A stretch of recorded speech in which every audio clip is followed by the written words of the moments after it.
For today, you had exercises to do, okay? The first exercise was to complete this chart, this irregular verbs chart. Premier exercice, s'entraîner sur les verbes irréguliers. Allez, on se souvient que to be au prétérit, ça devient was ou alors were, suivant les personnes. Et en français, c'est le verbe être. Saw, son infinitif, c'était to see. Surtout, on n'oublie pas le to dans l'infinitif, et ça veut dire voir. Aller, c'était l'infinitif. To go, et au prétérit, ça change complètement puisque ça devient went. Courir, to run. Vous vous souvenez, to run away, c'est courir pour s'enfuir de quelqu'un. To run after, c'était courir après quelqu'un, donc pour poursuivre quelqu'un. Et donc courir tout seul, to run, qui devient ran. Lost, c'était to lose, perdre. Et enfin, tomber, to fall, et au prétérit, fell. Voilà, c'est important de bien s'entraîner, de continuer à s'entraîner sur ce tableau à la fin du cahier, parce que le jour du contrôle, c'est des verbes que vous devez connaître. Deuxième exercice, il fallait traduire en anglais. Un tueur, c'était soit a killer, tout simplement. On peut même aller jusqu'à a serial killer, si on voulait insister sur le côté tueur en série. Bon, allez, moi je vais prendre a killer. Ah, on avait a murderer aussi, si vous vouliez, un meurtrier. Bon, un tueur est entré dans le collège. Alors, le verbe, on le repère, il est ici, est entré. Et d'ailleurs, il est à quel temps? Et alors en français, il est au passé composé. En tout cas, c'est une histoire de passé. Comment on va faire pour mettre au passé en anglais? Le verbe entrer déjà. On se souvient que c'est to enter. Est-ce qu'il est dans le tableau des verbes irréguliers à la fin du cahier? Non. Donc c'est un verbe régulier. Donc il faut mettre ed à la fin. Et ça y est, vous l'avez conjugué. A killer entered. Et le collège, bon, allez, the school. Un psychopathe, tiens, il manquait un E. Un psychopathe a tué le professeur. Un psychopathe, on cherche dans le vocabulaire. Qu'est-ce qui se rapproche d'un psychopathe? On a vu quelqu'un qui est un peu fou. Allez, a mad man. Pour les curieux, un psychopathe, c'est aussi un mot transparent en anglais parce qu'on peut dire a psychopath. Alors, a madman a tué. Le verbe tuer au passé. Le verbe tuer, c'est to kill. Est-ce qu'il est dans le tableau des verbes irréguliers à la fin du cahier? Non. Donc, c'est un verbe régulier. Donc, il y a ed à la fin. A madman killed the teacher. Un professeur, a teacher. Allez, on essaye d'aller un peu plus vite. Un voleur a volé les bijoux de la reine. Le suspect, un voleur, c'était a robber.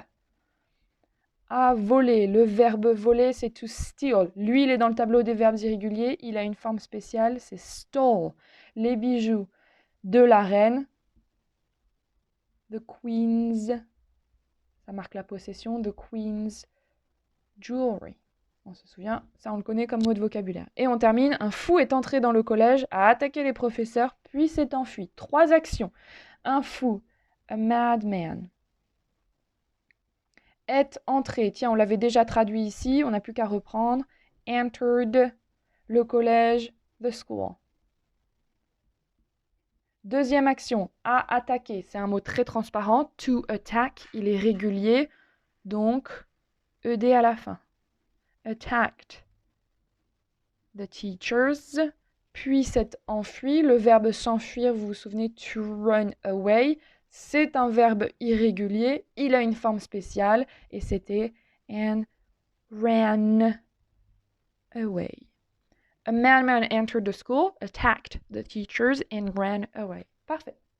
On termine avec le dernier exercice. Cette fois-ci, c'était l'inverse, il fallait traduire en français.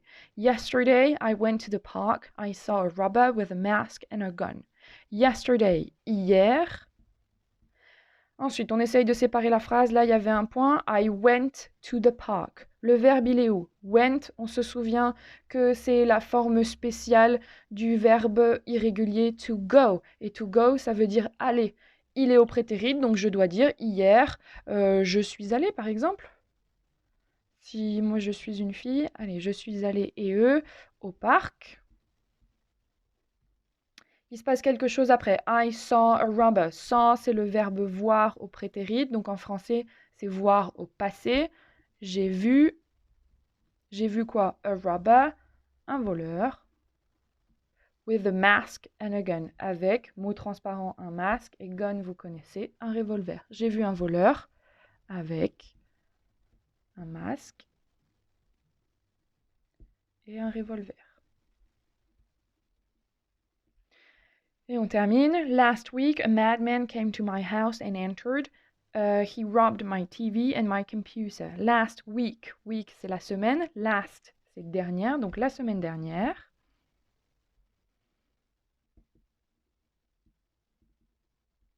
A madman, c'est un fou. Came, on s'en souvient, c'est le verbe to come, venir au passé. Un fou est venu. To my house. Allez, en français, on va dire est venu dans ma maison, à ma maison, dans ma maison. Allez, dans ma maison.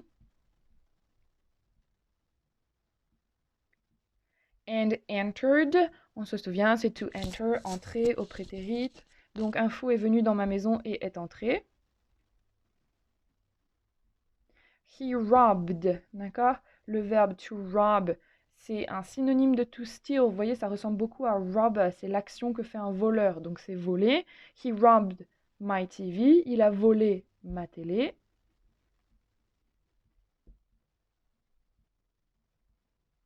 And my computer. Et mon ordinateur. Il a volé ma télé et mon ordinateur.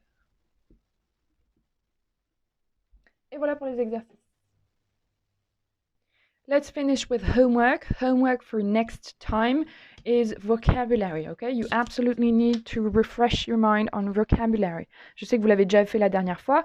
Refaites-le aujourd'hui en fin de cours. Révisez votre vocabulaire sur les suspects, les armes, les actions, les réactions, parce que le prochain cours, vous aurez un petit quiz, d'accord? Et je pourrai vérifier qui a fait le quiz, qui a eu quoi comme résultat sur le quiz, etc. Ok? Donc devoir bien réviser le vocabulaire que vous avez dans votre cahier à propos de tout ça.